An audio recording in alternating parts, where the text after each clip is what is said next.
Good morning class 6। आज अपन पढ़ेंगे social express.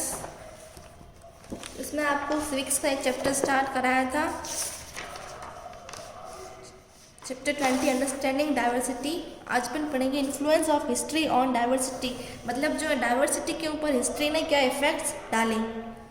तो देखिए, the history of invasions and foreign rules made the hatred gaps between the social groups and now the political groups created out of combination of various social groups.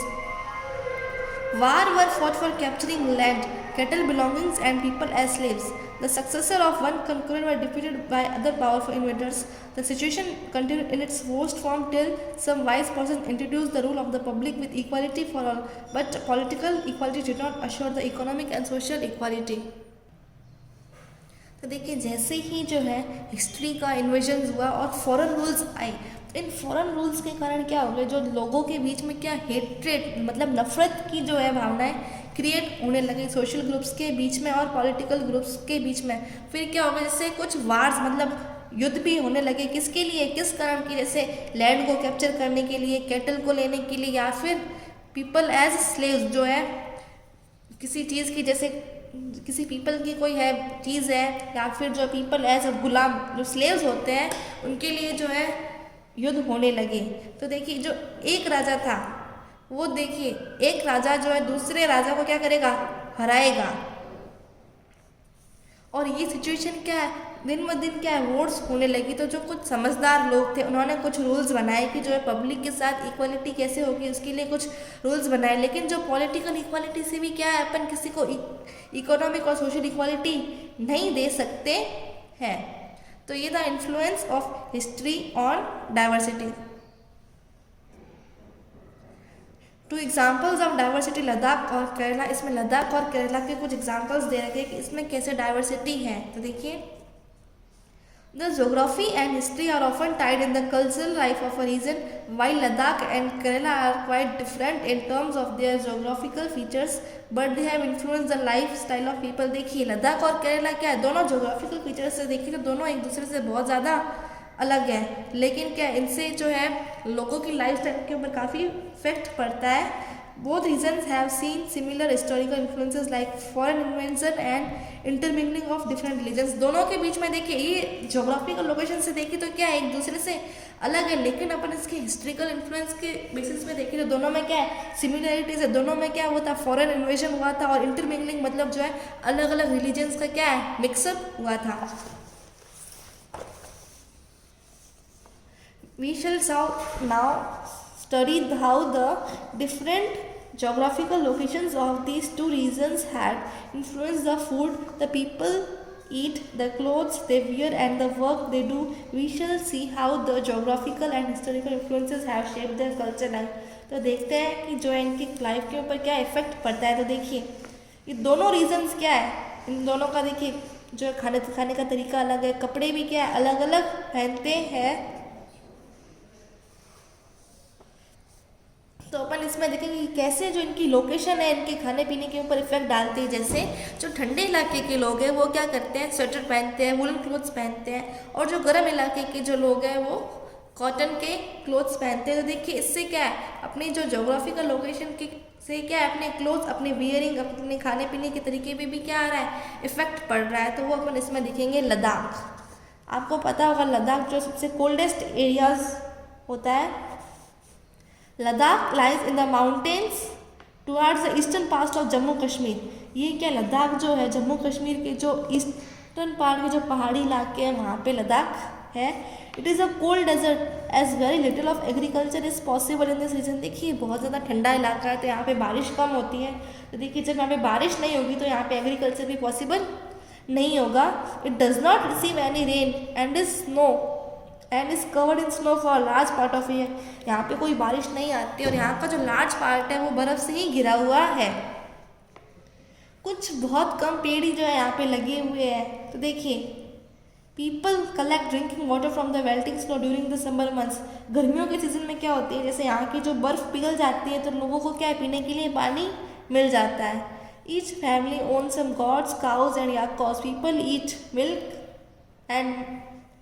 Milk products and meat like cheese and butter. तो देखिए, यहाँ के जो लोग क्या है उनके घरों में बकरियाँ होगी, काउज होगी, याक और याक काउज भी होगी। तो यहाँ के लोग देखिए खाते क्या है, मिल्क प्रोडक्ट्स और मीट खाते हैं यहाँ के लोग। और यहाँ के लोग क्या है, अपने घरों में जो शिप्स को रखते हैं ताकि क्या है उस शिप से इन्हें वूल मिले और उस वूल को जाके वो सेल कर दे। तो देखिए यहाँ के जो लोग जो शिप रखते हैं उससे जो है एक स्पेशल क्वालिटी की वूल मिलती है, pashmina. People also keep ship for getting wool. The special species of ship keep their yield और हाई प्राइस्ड वूल नोन एज पश्मीना। पश्मीना जो है हाई प्राइस, इसका मतलब काफ़ी कॉस्टली होती है ये पश्मीना। तो यहाँ के जो लोग हैं अपने घरों में शिप रखते हैं ताकि जो उन्हें ये स्पेशल क्वालिटी की वूल मिल सके। फिर वो जो है उस शिप से वूल कलेक्ट करके और जाके मार्केट में जाके सेल कर देते हैं। Pashmina shawls are very warm and therefore costly. Pashmina shawls होती है काफ़ी ज़्यादा गर्म होती है और ये बहुत ज़्यादा कॉस्टली होती है। ऑब्वियसली यहाँ की जब इतनी ठंड पड़ती है तो नो डाउट यहाँ के जो लोग क्या पहनेंगे, वुलन क्लोथ्स पहनेंगे। तो यहाँ पे अपन ने इनका देखा कि यहाँ पे ये लोग क्या खाते हैं, इनका जो टेम्परेचर कैसा है, वहाँ का एटमॉस्फेयर कैसा है। अब यहाँ के लोग जैसे मोस्टली क्या बिजनेस करते हैं, अपने घरों में जो ये शिप को रखते हैं, इनसे जो वूल मिलते हैं जाके मार्केट में जाके सेल कर देते हैं और ये लोग जो है वूलन क्लोथ्स पहनते हैं। और जो पश्मीना शॉल है सबसे कॉस्टली है क्योंकि देखिए ये बहुत ज़्यादा गर्म होती है। Ladakh had many passes, therefore it was considered a good trade route. Ladakh में देखिए बहुत सारे ऐसे रास्ते हैं, इसीलिए इसको जो है गुड ट्रेड रूट कहा जाता है। Caravans carrying textile species raw and silk carpets travel through this passes to Tibet. ये जो होती है ना, जिससे जो कारवन जिसके अंदर टेक्सटाइल्स हो या फिर मसाले हो, सिल्क वगैरह, ये इसी रास्ते से जाती है। कहाँ जाती है? तिब्बत जाती है। Ladakh is also called little Tibet. Ladakh को जो है छोटा तिब्बत भी कहा जाता है। देखिए लद्दाख जैसे जो तिब्बत में क्या है, बुद्ध धर्म है, जैसे बुद्धिज्म वहाँ पे कहाँ से फैला, ये लद्दाख के थ्रू ही वहाँ पे फैला है। Islam was introduced here more than 400 years ago. अब यहाँ पे क्या है, इस्लाम कितने साल पहले का जो है यहाँ का धर्म 400 ईयर्स अगो पहले यहाँ पे इस्लाम आया था। Ladakh has a rich oral tradition of songs and poems. यहाँ पे देखिए बहुत सारे सॉन्ग्स और पोएम्स भी हैं।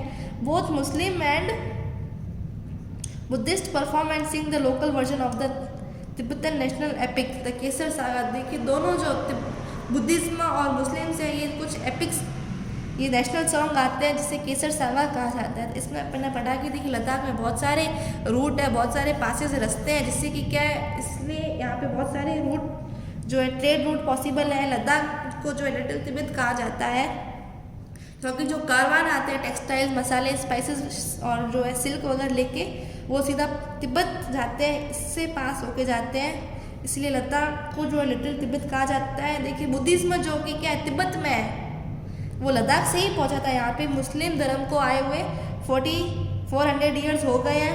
यहाँ पे देखिए दोनों जो बुद्धिस्ट और मुस्लिम में एक नेशनल सॉन्ग आते हैं जिसे कहा जाता है केसर सागा। अब अपन पढ़ेंगे Kerala. Kerala is a state of India situated in the south west corner of India. देखिए इंडिया के जो है साउथ वेस्ट कॉर्नर में, ईस्ट वेस्ट नॉर्थ साउथ। तो केरला देखिए इंडिया का मैप देखोगे तो केरला इस साइड में आता है। It is surrounded by the Arabian sea on one side. देखिए इसकी एक साइड में अरेबियन सी है and western Ghats and the hills on the other. देखिए इसकी दोनों साइड्स में, एक साइड में तो अरेबियन सी है, दूसरी साइड में वेस्टर्न घाट और हिल्स है। On the hills are cultivated a number of species like peppers, cloves and cardamoms। देखिए यहाँ पे देखिए इस हिल्स में स्पाइसेस, मसाले ग्रो किए जाते हैं जैसे पेपर, मिर्च, क्लोव्स मतलब लौंग, कार्डमम मतलब इलायची। This region came on the world through map because of these spices. तो देखिए अपने मैप में ये इलाका अपन को कब पता चला, क्योंकि यहाँ पे इतनी सारी स्पाइसेस ग्रो होती है, तभी अपन जो इस इलाके के बारे में जान पाए हैं। Jewish and Arab traders were the first to come here. यहाँ पे देखिए सबसे पहले कौन आए थे, जेविश और अरब के जो व्यापारी आए थे। Saint Thomas the apostle of Christ is said to have come here nearly 2000 years ago and preached Christianity. तो देखिए यहाँ पे जो सेंट थॉमस है, जो क्रिस्ट के अपोस्टल है, वो यहाँ पे पहले देखिए 2000 ईयर्स पहले आए थे और उन्होंने यहाँ पे क्रिश्चियनिटी को फैलाया। ठीक है। Many Arab traders also settle down है। अब जो कुछ अरब व्यापारी थे वो भी यहाँ पे सेटल हो गए।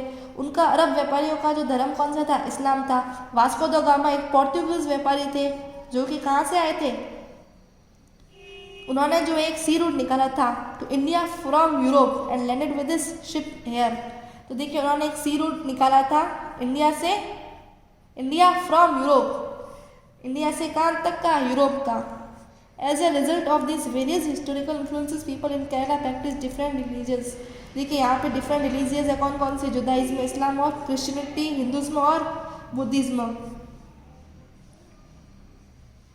जैसे अब यहाँ पे देखिए कुछ अलग अलग फेस्टिवल्स भी है, जैसे स्नेक बोट रेसेस। जब जिस दिन ओणम होता है, ओणम जो होता है इन लोगों का हार्वेस्ट फेस्टिवल होता है, तो उस दिन स्नेक बोट रेस होती है और ये बहुत ज़्यादा फेमस है।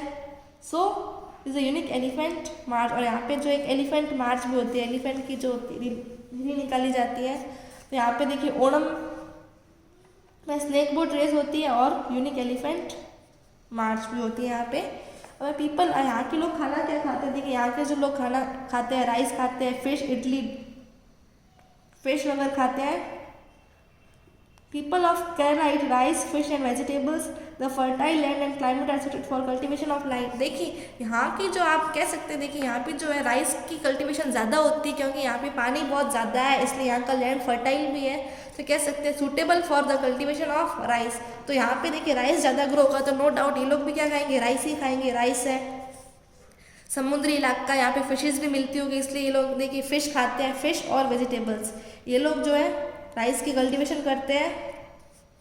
The fishing nets used here exactly look like the Chinese fishing nets are called Chinese. अभी देखिए फिशिंग नेट होती है बिल्कुल चाइनीज की फिशिंग नेट की तरह होती है, इसलिए इसे चीना वाला कहा जाता है। और जिस बर्तन में जो है आपने फिश को फ्राई करते हैं उसे कहा जाता है चीना चत्ती। इससे क्या पता चलता है कि यहाँ पे देखिए चाइना का कितना ज़्यादा प्रभाव पड़ रहा है। तो देखिए यहाँ पे समुद्री इलाका है, तो यहाँ से जो फिश, इन लोगों का बिजनेस भी बन सकता है कि जो है फिश को कैच करके सेल करते हैं।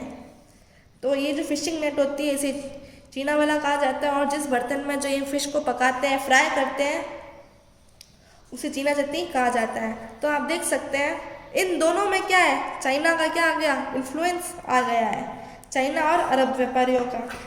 The geography of Kerala it help cultivation of spices and the special geographical location of Ladakh and its wool attracted the traders. Ladakh में देखिए क्या था कि यहाँ की जो वुल है वो ट्रेडर्स को अपनी ओर अट्रैक्ट करता है। और केरला की क्या अट्रैक्ट किया, केरला के जो स्पाइसेस थे इसके कारण जो है ट्रेडर्स यहाँ पे अट्रैक्ट हुए। अभी अपन ने पढ़ा था कि ये स्पाइसेस के कारण ही जो है ये मैप में ये आया। और यहाँ पे फिर अपन ने देखा कि जो सेंट थॉमस था, क्रिस्ट का अपोस्टल, और बहुत सारे अरब ट्रेडर्स आए थे, और वास्को दी गामा भी आए थे। उन्होंने जो एक सी रूट डिस्कवर किया था। अब अपन पढ़ेंगे टू एंजॉय डाइवर्सिटी। तो ज़रूरी नहीं कि जो डाइवर्सिटी होती है वो अपने लिए नुकसानदायक ही हो सकते हैं, उसमें अपने लिए कुछ बेनिफिट्स भी है। कैसे जो है अपन डाइवर्सिटी को एंजॉय करते हैं। Children like reading and hearing stories and adventures about different animals, people and even Superman or Spider-Man. Some of them enjoy making up stories themselves. देखिए जब जो है बच्चे स्टोरीज सुनते हैं अलग अलग, जैसे एनिमल्स की, सुपरमैन की और स्पाइडरमैन की, तो जब अपन अलग अलग स्टोरीज पढ़ते हैं तो अपन क्या अपने मन में जो ये स्टोरीज आती है और अपन क्या खुद से भी एक स्टोरी बनाने की सोचते हैं। तो देखिए क्या अपन जैसे स्टोरी एक ही चीज़ से क्रिएट हो सकती है, अलग अलग एक ही इंसान से तो जो है स्टोरी क्रिएट होगी नहीं। उस स्टोरी में देखिए बहुत सारे लोग आएंगे, अलग कुछ धर्म के लोग आएंगे, कुछ एनिमल्स आएंगे, कुछ अलग अलग जो है सोशल ग्रुप्स इसमें आएंगे। तो देखिए एक ही जो है किसी भी आप जैसे को एक ही कैरेक्टर से स्टोरी क्रिएट करना तो पॉसिबल नहीं है। तो जब अपन स्टोरीज पढ़ते हैं तो अपने माइंड में बहुत सारे आइडियाज़ आते हैं, lot of ideas to make up new stories themselves from a story. People who write stories get ideas from this all sort of diverse things. तो अपने जो है अपन को आइडिया भी मिलता कहाँ से, अपने जो आसपास की चीज़ें उन्हीं से जो है अपन को आइडिया मिलता है कि अपन स्टोरी में क्या क्या उसके अंदर इफेक्ट्स डाल सकते हैं। Books, real life and there imagination. Can you right a story using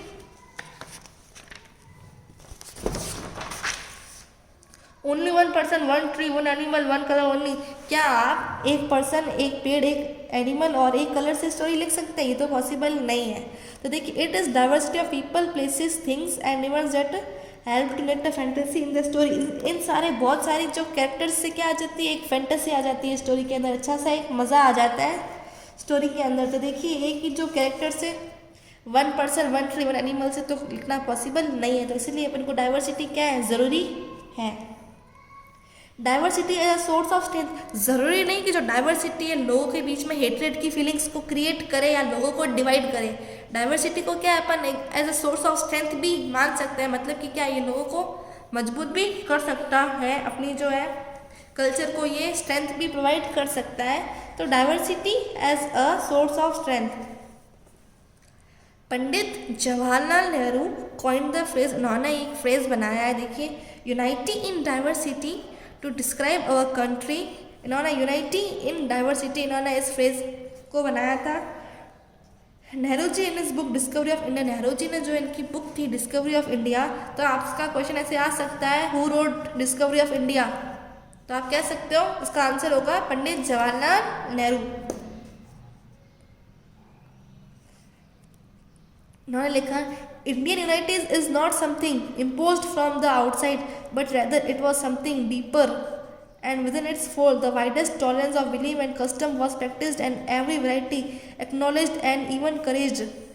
तो देखिए जितनी भी अगर डाइवर्सिटी होगी ना, इससे क्या है अपन को देखिए नई चीज़ें देखने को मिलेगी, और इससे क्या है अपन को जो है स्ट्रेंथ मिलेगी अपनी, जो है जैसे अलग अलग तरीके के लोग होंगे तो अपन को जो है अपन को सिर्फ अपने जो कल्चर्स पता है, दूसरा अगर जो दूसरा ग्रुप होगा अपन क्या होंगे जो उनके बारे में अपन जान सकते हैं, तो इससे जो अपनी नॉलेज क्या बढ़ेगी।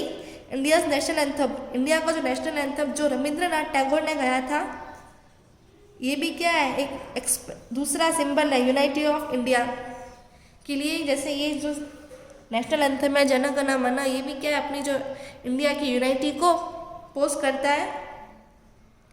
Songs and symbols that emerged during the freedom struggle still serve as a constant reminder to the younger generation of our country's rich tradition of respect for diversity। देखिए जो कुछ देशभक्ति गीत बनाए गए हैं, जो है पेट्रियोटिक सॉन्ग बनाए गए, ये क्या आज की जो यंगर जनरेशन है इनके लिए बनाया गया, ताकि इनको भी कुछ जैसे ये भी क्या अपनी डाइवर्सिटी को रिस्पेक्ट करे, ये उन फ्रीडम फाइटर्स को रिस्पेक्ट कर सके जिन्होंने जो है अपनी कंट्री को फ्री कराने के लिए इतने सारा स्ट्रगल किया। Thus, India's diversity has always been recognized as a source of strength। तो अपन कह सकते हैं कि जो इंडिया की डाइवर्सिटी है क्या सोर्स ऑफ स्ट्रेंथ है। Indian flag was use as a symbol of protest against the British by all the Indian people everywhere. तो देखिए इंडियन नेशनल फ्लैग क्या अपन को बताता है कि जैसे जो अपन ने जो ब्रिटिश से लड़ा था और अपन क्या उनसे जीत गए थे, अपन ने जो प्रोटेस्ट किया था ब्रिटिश के खिलाफ, ये जो है इंडियन पीपल्स को बताता है अपना ये नेशनल फ्लैग तिरंगा। Women and men from different cultural, religious, economic and social backgrounds work together to decide joint actions and they went to jail together to oppose the British। देखिए man और women दोनों ने बहुत ज़्यादा struggle किया था, दोनों जो क्या है जेल गई थी ब्रिटिश को अपोज करने के लिए, उन्होंने साथ में काम किया था। And found everywhere to oppose the foreign rule, और हर जगह क्या है जैसे उन्होंने फॉरेन रूल का अपोज ही किया। The British thought that they could divide Indians because they were so different and then continue to rule them।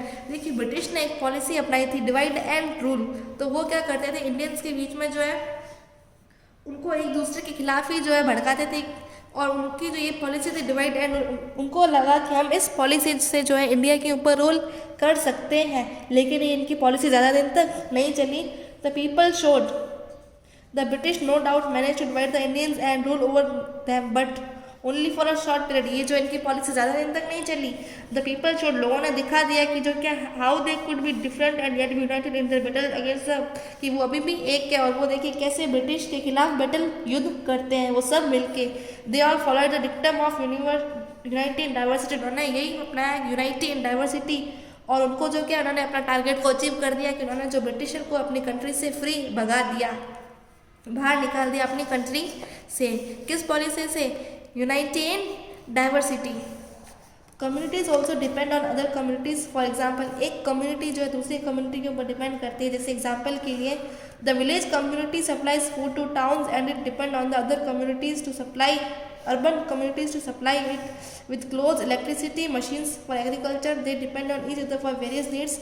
Interdependence between communities is what for ages a link and a bond of unity. तो देखिए जो एक community जो है दूसरी community के ऊपर depend करती है, जैसे जो लोग रूरल एरियाज़ में रहते हैं वो देखिए अर्बन कम्युनिटी वालों को जो फूड सप्लाई देते हैं, और वो जो है रूरल वाले अर्बन के ऊपर डिपेंड करते हैं, किसके लिए, क्लोथ्स है, इलेक्ट्रिसिटी, मशीन्स और एग्रीकल्चर के लिए। तो अपन कह सकते हैं ये जो कम्युनिटीज़ एक दूसरे के ऊपर डिपेंडेंट है, और ये इन कम्युनिटीज़ का बीच का जो इंटरडिपेंडेंट है, यही क्या है, इन दोनों को जोड़ के रखता है। ये एक जो लिंक की तरह है जो दोनों को आपस में जोड़ के रखता है। जैसे अगर अपन को कुछ भी चीज़ चाहिए होती है, जैसे अपन को ग्रेन्स आते हैं कहाँ से, ये गांव से ही आते हैं। और देखिए जो गांव वाले होते हैं वो जो जब शहर में आते हैं तो वहाँ से शहर में जैसे कुछ इलेक्ट्रिकल इक्विपमेंट्स है, क्लोथ्स वगैरह, वो यहाँ से खरीद के ले जाते हैं। तो देखिए गांव वाले अपने ऊपर डिपेंडेंट है, अपन जो है गांव के ऊपर डिपेंडेंट है। तो ये दोनों का क्या इंटरडिपेंडेंस है एक दूसरे के ऊपर, ये एक दूसरे को जोड़ के रखता है। To encourage unity in diversity, our constitution guarantees the fundamental rights to every individual and जैसे अपनी जो कंट्री ने हर पर्सन को कुछ फंडामेंटल राइट्स दे रखे हैं। तो आपका चैप्टर कंप्लीट होता है। अपन नेक्स्ट लेक्चर में इसके क्वेश्चन आंसर्स करेंगे।